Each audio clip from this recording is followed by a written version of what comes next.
Okay, so it's a great pleasure to introduce our next speaker, Eve Marder, who's here from Brandeis University.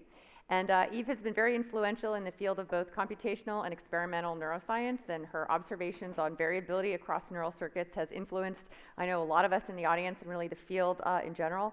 She's also known for somebody who's been a great mentor and somebody who really promotes younger people in the field and helps to nurture them throughout their careers. So it's a great pleasure to have you here today, and she's going to tell us about surprising robustness and reliability in neural circuits. So, thank you very much. Well, it's a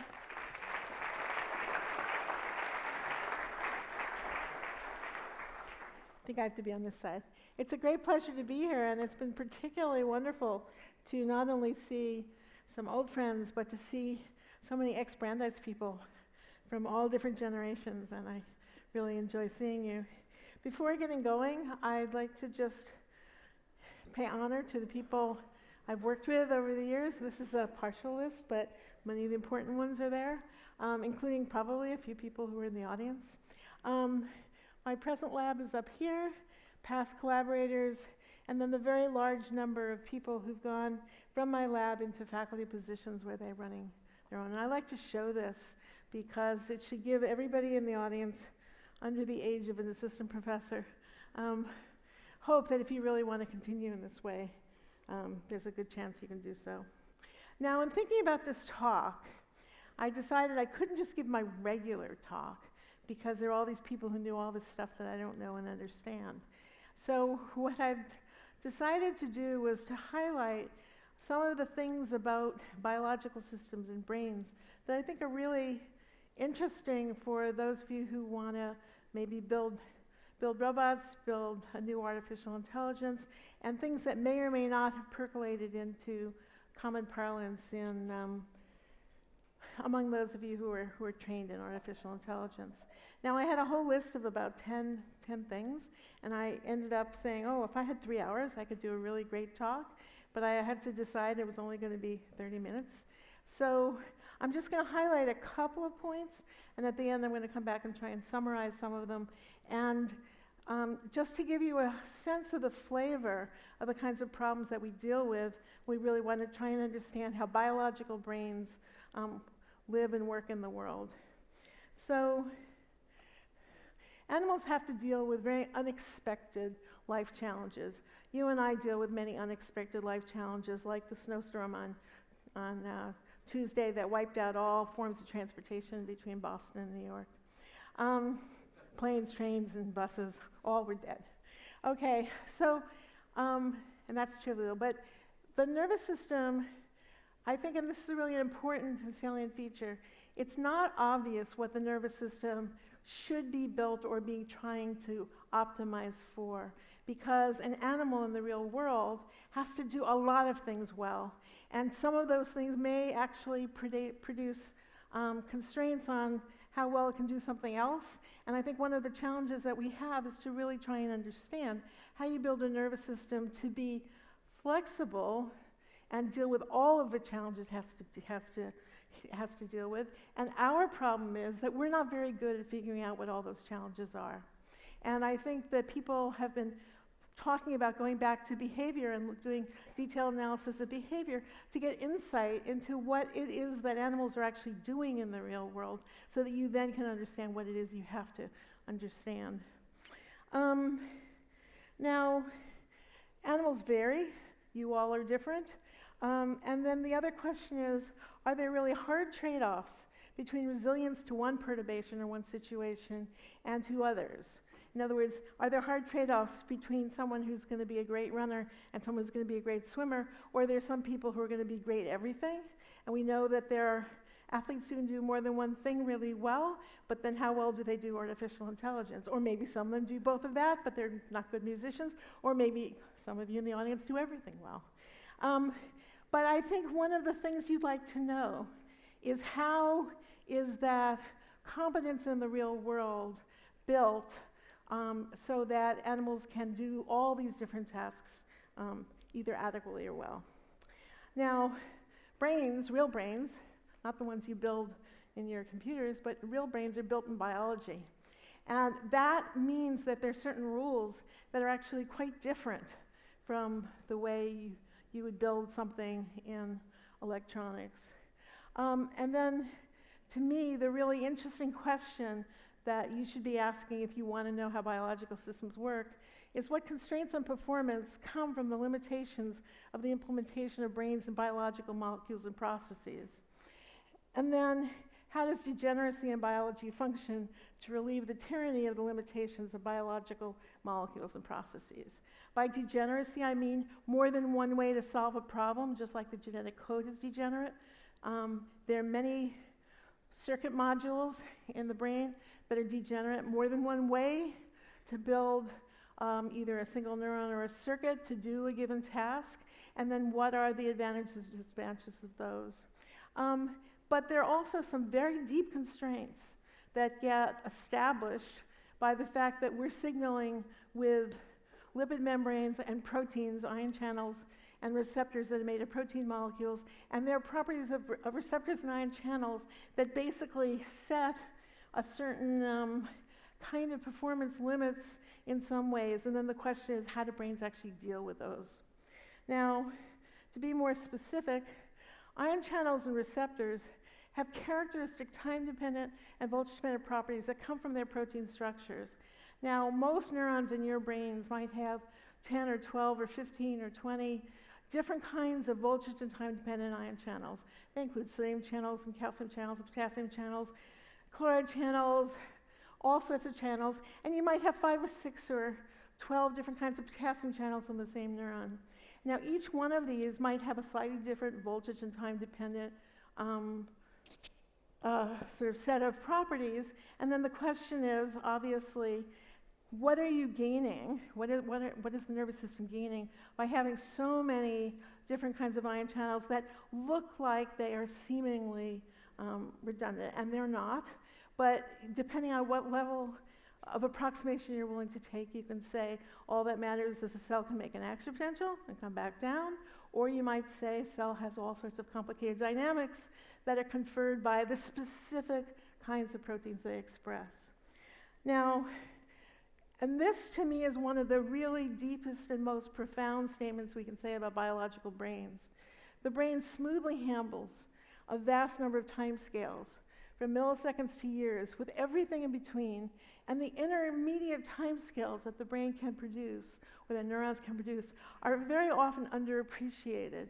And I'm going to show you just one example of one of those intermediate time scales that you can see at the level of a single neuron to show you how I think all these multiple ion channels are playing a role in giving you the flexibility, the computational flexibility to operate on very many different time scales. So this is a slightly, no, it's not complicated at all, okay? It's very simple. This is, what you're seeing there is an intracellular recording made with a microelectrode from a single neuron called an LP neuron from the crustacean stomatogastric nervous system, which is the preparation I study.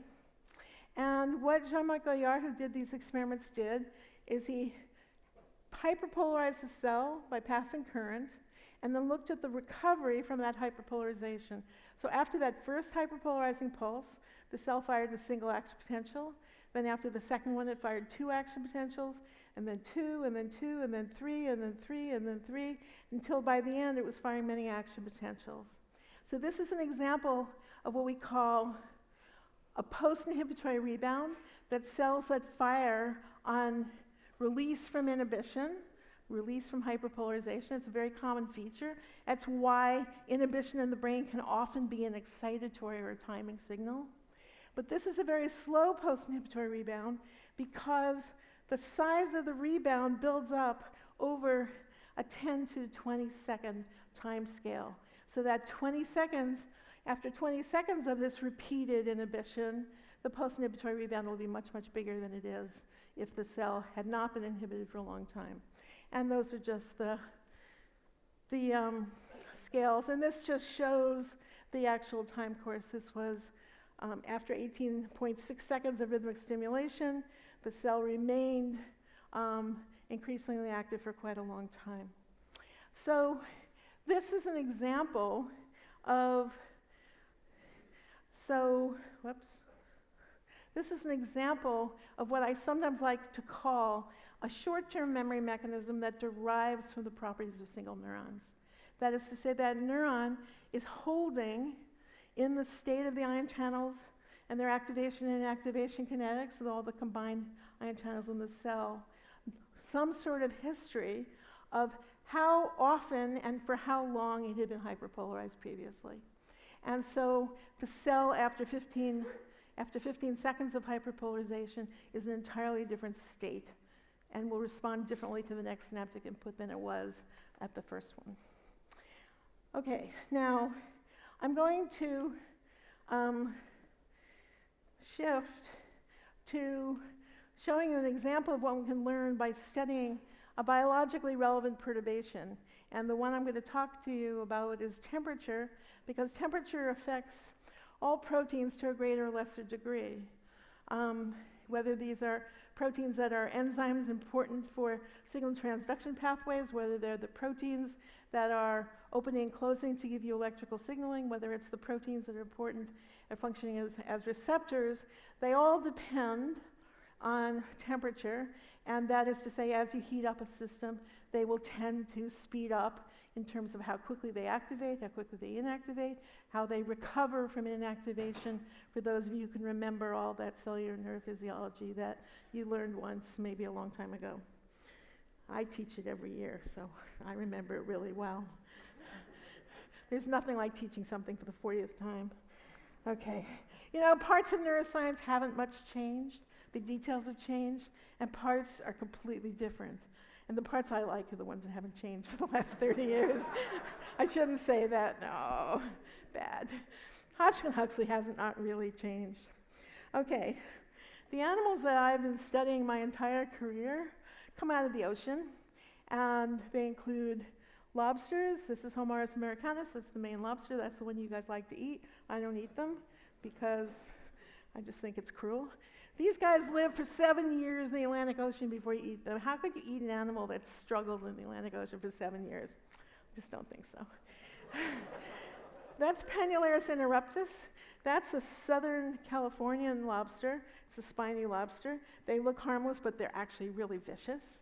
They scratch you with those antennae. And they live in much warmer waters.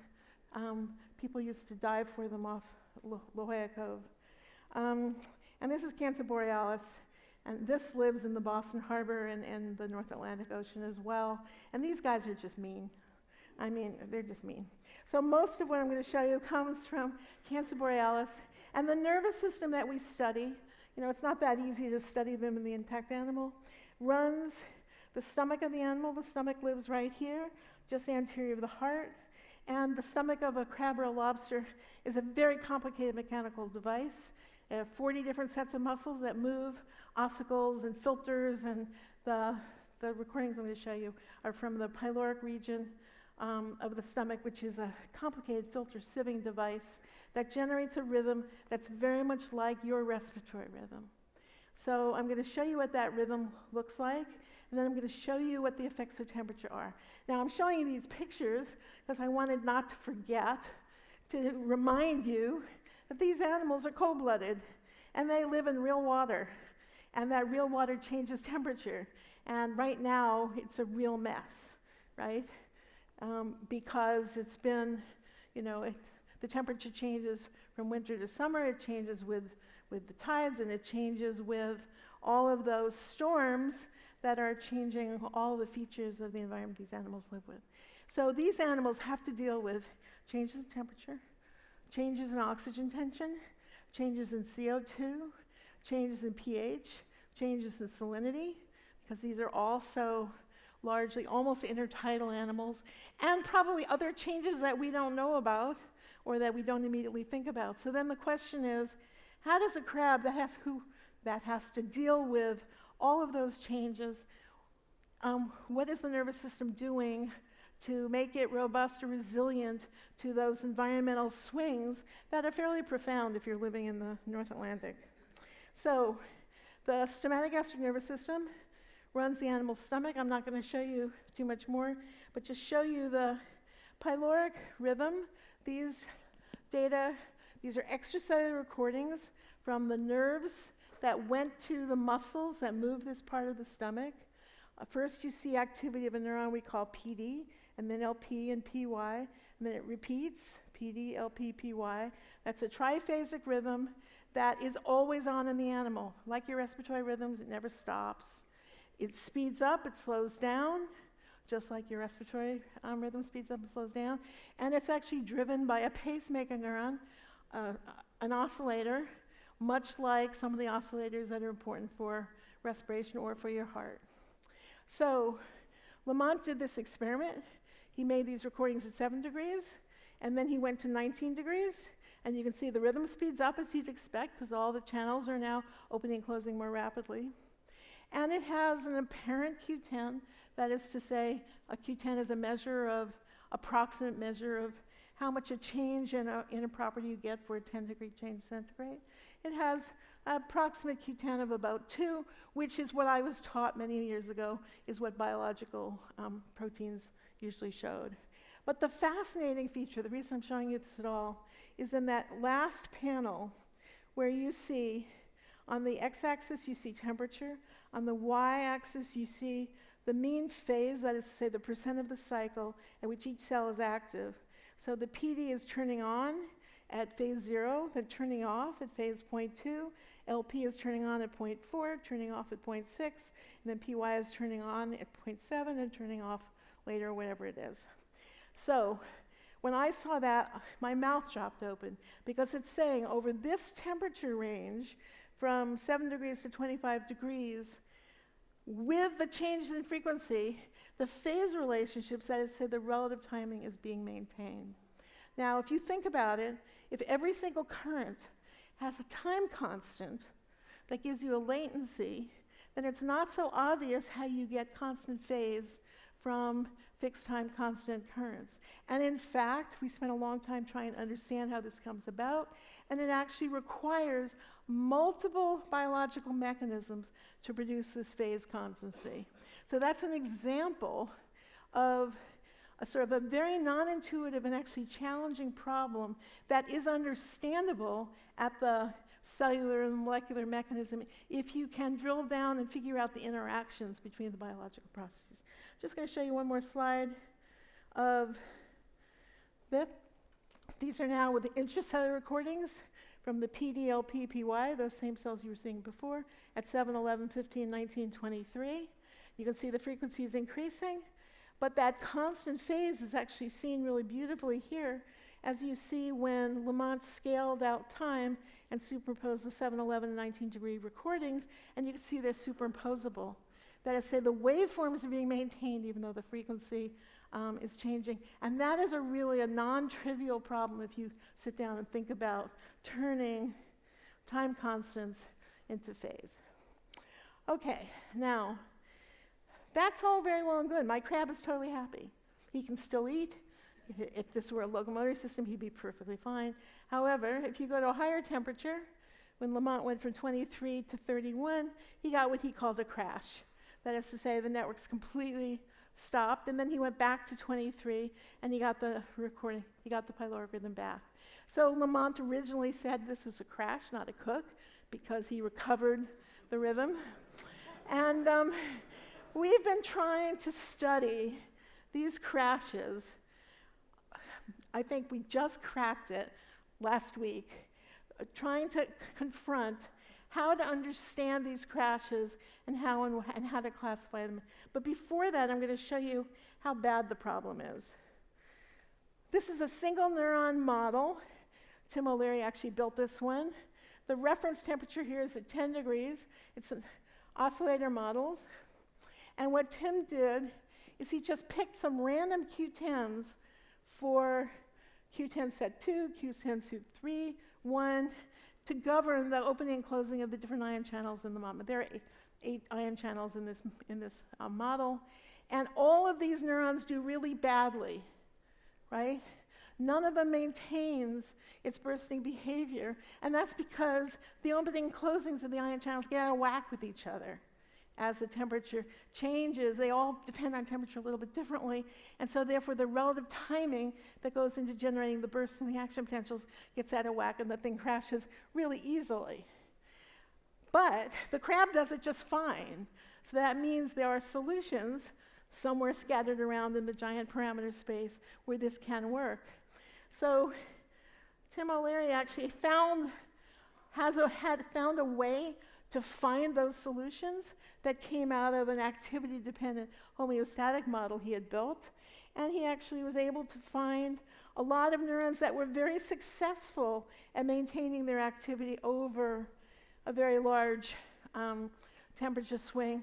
Now, these are very rare solutions, but they can be found with first principles, and more recently, Leandro Alonso has been using genetic algorithms to find very large numbers of neurons and networks that solve this problem. So the animal has a set of rules that allows it to do something which is very rare in random parameter space. So Leandro just sent this to me 3 hours ago, so it's not really labeled all that well. You know, that's a really nice postdoc will not freak out when you say, will you send me in the next hour something you showed me yesterday? Okay, so this is a pyloric rhythm model, PDLPPY, and what Leandro did is he asked the computer to find a whole bunch of models that were successful at maintaining the pyloric rhythm over temperatures from 10 to 25. This is not an easy problem to solve. And then he said, and you can crash after 25. And this one did crash. So here the PD kept on going, but the other cells were crashing. And then he has another one. He actually has thousands and thousands of these. Again, this one is successful over up to 25, and then it's crashing. And notice the reason we were interested in it is we wanted to see if models that were all successful in the permissive temperature range would show different crash dynamics. And they do. Everyone crashes differently, even though they were selected to be solutions that would all be robust in the permissive range. And so what this is telling us, and this is just a snapshot, that achieving phase constancy as a function of a wide temperature range demands, and I didn't really show you all this, but this is true, in the interaction of multiple time and voltage-dependent membrane currents. And the temperature range over which this is successful is remarkably close to the temperature range that the animals usually see. So our animals do really well, do a very difficult task in the temperatures that they live in, and then you take them to really warm temperatures that they don't usually see, and the animals crash, as do these models. Now I'm going to show you another perturbation, because we wanted to know whether the animals that were most sensitive to temperature were also sensitive to, in this case, pH. And these are recordings that Jess Haley made. And you're seeing now extracellular and intracellular recordings at pH 8.2. That's about the ocean. 7.6, 7, 6.4, 5.9. Here you're seeing a crash, a recovery at 8.2, and then 9, 9.6, 10, 10.6, 11. Now, when I saw these, my mouth dropped open. It never occurred to me that any piece of nervous system out there in the dish would be so insensitive to this kind of pH swing. This is one animal. Another animal was more sensitive to pH. See, it completely crashed by 6.4, and it was crashed then. It also crashed more at 10.6. And Jacob Ratliff, who was working in our lab for a while, spent a long time asking whether an isolated oscillator that crashed, or looking at the trajectories or the state transitions that an isolated oscillator made as it went through high temperature swings, as it went through pH swings. And it turns out that the state changes that the oscillator shows in response to temperature swings are different than the state changes in response to pH swings. So it's not that the oscillator always has to go through the same changes in state, but that it depends on what the perturbation is. So this just says that the crab nervous system are remarkably stable to changes in pH that occur naturally in the ocean, and nevertheless, there's a big range in sensitivity across animals. Now, I'm just going to, how much time do I have? Do you know? Okay, nothing. Okay, so I'm just going to cycle back to some experiments we did a long time ago, which showed that when we measure, those are intracellular recordings from 2 LP neurons, and you can see they look very, very similar, but when we go into voltage clamp and actually measure the ion channels, their conductances, we see big differences. So the the calcium-activated potassium current is much bigger in blue than it is in green, and there's a range of values that we see for each of the K currents and for every other synaptic or membrane current we've ever looked at. And then we've gone in and done single-cell mRNA measurements, and by now we've done this for about 20 different ion channel, actually 80 different ion channel receptor genes, and there is again basically a 2 to 8-fold sort of variability in the same identified neuron across animals. So conductance densities, number of ion channels, synaptic strengths, and mRNA expression, they vary 2 to 8-fold in the same identified neurons. There's one LP cell in each animal, so when we assay the LP cell, we're assaying the same neuron. Now, that said, so we have this big range in the underlying parameters, but these are recordings that Adrian Topolic just put together. These are the extracellular recordings of the motor discharge in 5 animals, and you can see they look almost identical. But when we go into these animals and we look at the underlying levels of this kind of K current or that kind of K current or this or the amount of sodium channel expression, they vary enormously. So this is telling you, and then I'll just show you intracellularly, the same thing. Those intracellular recordings from the PD, the LP, and the PY, you can see across animals they look very, very similar, despite the fact that the parameters that govern all of the conductances that give rise to these behaviors are varying. Now, this wasn't that surprising to us after Astrid Prince had done some modeling work showing that you could have very different set of parameters giving rise to very similar behaviors. This is one set of parameters, that's another set of parameters, but yet the network or the circuit performance is very similar. So this is talking about what we call either multiple solutions or degeneracy in conductance space. But the prediction of this, and this is why we started doing the perturbation experiments in the beginning, was that this animal, if it were an animal, with this set of underlying conductances and that animal with that set of underlying conductances would be bound to be separable in response to some perturbation. And the reason why we were so intrigued by temperature is because that's an extreme perturbation that is one that's relevant to the animal. So that's why we were so interested in the fact that a perturbation that the animal would normally see in the appropriate range, it's insensitive to. But I'd just like to show in a different set of experiments, if we now remove the modulators that the animal normally would see, and these are all animals that would give you virtually identical motor patterns under controlled conditions, but if we remove all the modulators they see, now you see the underlying differences in the motor patterns that were hidden by a lot of the descending modulatory control. So years ago, we thought that modulators were there to give you variability or allow you to produce behaviorally relevant variations in behavior.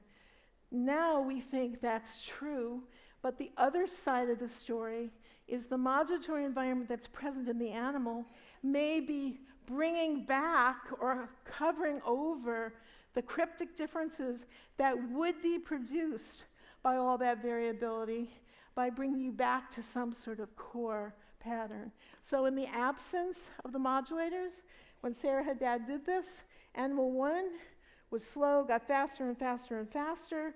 Beautiful pyloric rhythms, increasing in frequency as a function of temperature.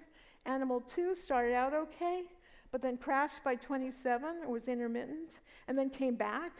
Animal 3 was lousy to begin with, and just got lousier and lousier, and ended up producing some very unusual crash dynamics. And one of the things that we're doing now is we're trying to really come up with really good descriptions and understandings of the different states that these networks go through as they go through the crashes. And so we've been fighting for quite a long time to try and actually classify all the different state transitions to see whether every animal goes through different characteristic state transitions or whether they do repeated transitions. Now, this just reiterates that perturbations reveal cryptic animal-to-animal variability, and then state transitions evoked by different perturbations can be quite different. And I told you that down. Okay, I'm almost done. She's only lurking down there. I'm just going to summarize by... Can I read my points? Yes. You don't know how many there are. Okay, so these are features of brains that are important for animals in the world, and I've only talked about a very small fraction of this. Neurons and brains are constantly rebuilding themselves as components of ion channels receptors constantly turn over, and Larry Abbott and I had started working on this more than 20 years ago, but this allows continuous plasticity and requires a balance of stability and plasticity mechanisms, and Dick Chen and various people at NYU work on this. Neuronal mechanisms tile time so that neurons and synapses can function over a very large number of timescales and do so seamlessly and automatically. I didn't talk about this, but there are lots of parallel pathways between neurons that create multiple routes for information flow, and this is really important. Neuromodulation changes properties of cells and synapses, sometimes drastically, but rarely causes circuit crashes, and there's a whole other big story there. There are many, many solutions to producing good enough circuit behavior, but these will be differentially sensitive to perturbation, and we talked about that. And then brains constantly accrue change by virtue of experience. This means that there is no return to baseline condition, even though we fool ourselves in the lab. Baseline condition is always hiding the sequelae of all the experience the animal has seen. And then stability, and I did mention this, over a range of environmental perturbations or stresses almost always requires multiple cellular mechanisms that protect the system against loss of function due to single time scales in single cellular processes. And I'll stop there.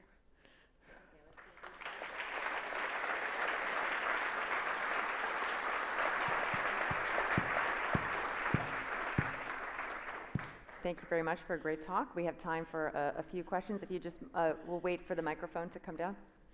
One here, one here. How about some of those young people? I don't trust those two guys. I know. I've been through too many questions from those two guys over my life. So, fascinating talk. I have a question about where you mentioned... Where are you? Right there. Okay. So, searching for parameters in a really large space and rare solutions. So, clarifying question, which is it the case that if you search for solutions that are stable for a short temperature range, say for 5 to 10 degrees, and then you always get a similar actual biological temperature range, which goes up to 27 or whatever, and so do you always get similar range? No. If you just search for the solutions that are good between 5 and 15, they will break down differently as you go higher. In other words, if you wanted to go from 5 to 25, you have to find those by one or another, and there are different ways of finding them. But I actually took out a slide that showed that. Okay, thanks. Well, I'd like to amplify that previous question, because you show us these beautiful phase constancies and other examples of homeostasis to displacements, and that's something that all organisms need to do. You say they can't take care of all goals, but one goal is homeostasis. And if you believe the fluctuation dissipation theorem applies to a lot of these things, then the dynamical systems that respond to small amplitude changes are going to have the same dynamics, same time course as big displacements. And the problem comes about when the amplitude of the displacement gets too big. So I suggest that the dynamics, the time it takes to recover from something is fine until you get crashes like that. But those crashes are because there's a large amplitude displacement, So and it's not the frequency. Frequency kind of is taken care of. So I had Jacob Ratcliffe spent a long time trying to basically look at the responses to small perturbations to then predict crashes. The problem is you have to be very close to the crash point for that to actually be useful. And they're just hard experiments. But that's one of the papers that's on my list that we don't talk about. Is it a trainee from NYU down here? No, Mount Sinai. No, not Mount Sinai. Einstein. In New York, they're all the same. All these schools in New York are the same. Stony Brook, Mount Sinai, Einstein, NYU, Columbia. Yeah. Eve, that was Yeah. great. I'd like to ask you about hysteresis Yeah. and whether you see it experimentally, and if you don't see it that often, whether you undersee it experimentally relative to what you'd expect theoretically. If you come at it both experimentally and theoretically, is there a mismatch? And if there were a mismatch, would that mean that maybe the thermostat isn't our favorite variable, some integrated calcium, but actually something more sophisticated, like a Well, observer? we're talking about the temperature homeostasis, or For the example, temperature. or So let me pH? tell you, Yeah. with temperature, how much hysteresis you see depends on how quickly you go up and how quickly you come back down. It's actually not that trivial to change the temperature that quickly. So we've done things with steps, we've done things with ramps. There is some hysteresis. If you go up and down very quickly, you see some hysteresis. But if you go up and down modestly, you go up 4 degrees and you wait a few minutes and you do recordings and you come back sort of in stepwise, you go up and down on the same line. So the temperature responses to temperature swings that are much faster than what the animal probably sees, we don't see much hysteresis. Now, do we see hysteresis in the models? I don't know. My guess is that will depend on each model being different, because each model has a different kind. So a lot of these models, either they're the same underlying conductances but with different Q10 sets, or they have starting out with different conductance values and the same Q10 sets. So my suspicion is that each individual instantiation will have a different amount of hysteresis. But it would be interesting to look at that, so we will. Okay, we have time for one last quick question.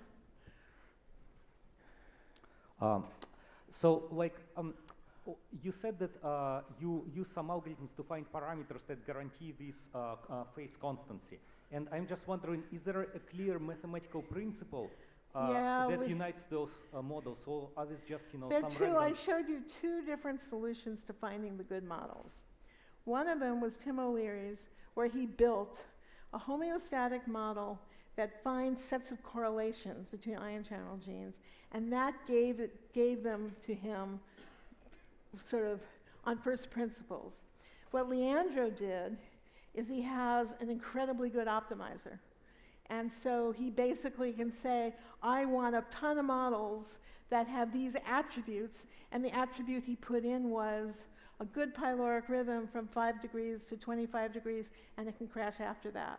And so when he found the thousands and thousands, that's just a feature of the fact that he's a really good optimizer. I mean, he has a really good way of finding them, but there's no... But are they fine-tuned, or are they... What?